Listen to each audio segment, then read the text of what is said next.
1 by 1 if Sami you could organize it, I'd be happy to answer।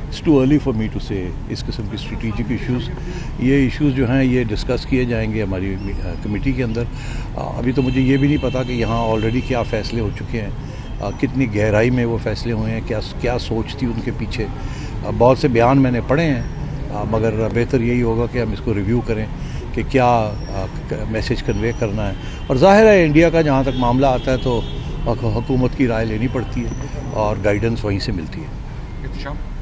سر صاحب، آپ نے بڑی اچھی بات ڈومیسٹک کرکٹ پہ فوکس ہوگا آپ کا، لیکن آپ کے ڈسٹرکٹ اور ریجن سب ڈورمنٹ پڑے ہوئے ہیں، تو کتنا ٹائم لیں گے ان کو ریوائیو کرنے میں، الیکشن باڈیز بننے میں؟ یہ 4 مہینے کے اندر اندر انشاءاللہ ہو جائے گا. کیوں شیخ صاحب؟ جی ہاں. اجاز باقی صاحب، اب پچھلی دفعہ زکا اشرف کا اور آپ کا کورٹ کے اندر بیٹل چلتی رہی تھی، 21 دن بعد چیئرمین تبدیل ہوتے رہے. سو اب رمیز راجہ صاحب کے بارے میں رات آپ نے ٹویٹ کی کہ ان کی رجیم ختم ہو گئی ہے. سو اب کوئی ایسی کوئی کنفرنٹیشن تو نظر نہیں آ رہی آپ کو؟ ہماری طرف سے تو کوئی کانفرنٹیشن نہیں ہے. میں تو خود ریزائن کر کے چلا گیا تھا. کانفرنٹیشن میں بلیو ہی نہیں کرتا. لاسٹ کوشچن قادر خواجہ. اچھا سر، آپ نے انٹرنیشنل کرکٹ کی بحالی کی ہے، اور جس طرح ابھی چند دنوں پہلے یہ کافی سوشل میڈیا پر چل رہا تھا کہ پشاور کے حوالے سے ریڈ فلیگ کا کہا گیا ہے رمیز راجہ کی طرف سے، تو کیا ریڈ فلیگ ہے یا واقعی اب انٹرنیشنل کرکٹ پشاور میں بھی دوبارہ بحال ہو؟ کوئی ریڈ فلیگ نہیں ہے، کوئی ریڈ فلیگ نہیں ہے. مجھے یاد ہے کہ جب انٹرنیشنل کرکٹ کی بحالی کی بات ہو رہی تھی تو کراچی والے مجھے یہ کہتے تھے کہ سوال ہی پیدا نہیں ہوتا کہ آپ کراچی میں میچز کرائیں، آپ تو لاہور میں ہی کرائیں گے یا ملتان میں کرائیں گے. تو میں نے پھر کہا ان کو کہ نہیں، آپ فکر نہ کریں، جیسے ریسٹوریشن ہوتی ہے میں پہلے کراچی آؤں گا. اور میں نے تینوں ویسٹ انڈیز کے میچز کراچی میں کروائے تھے.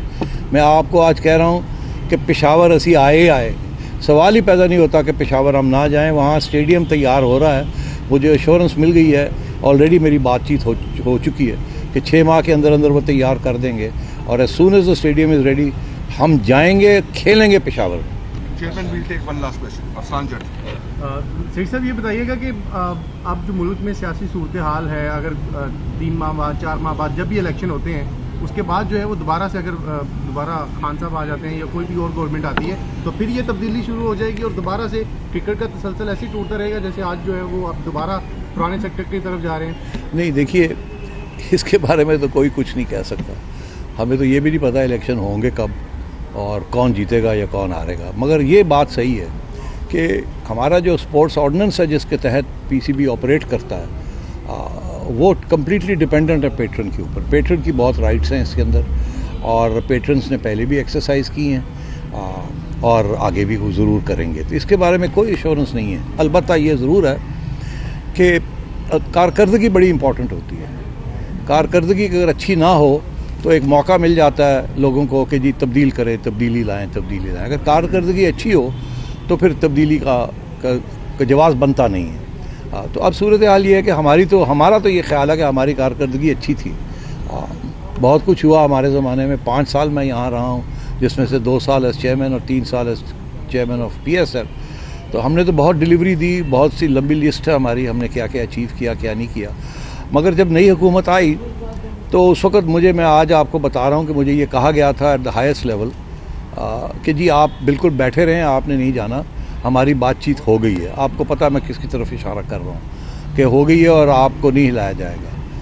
مگر پھر میں نے دیکھا کہ یہ مناسب نہیں ہے. پیٹرن کا رائٹ ہے کہ وہ جس کو چاہے وہ لے آئے اور اپنی ایک ویژن امپلیمنٹ کرنے کی کوشش کرے. اور ہمارا یہی خیال تھا کہ عمران خان صاحب کی ویژن جو ہے وہ شاید بہتری کریٹ کرے گی. اس لیے میں راستے میں کھڑا نہیں ہونا چاہتا تھا.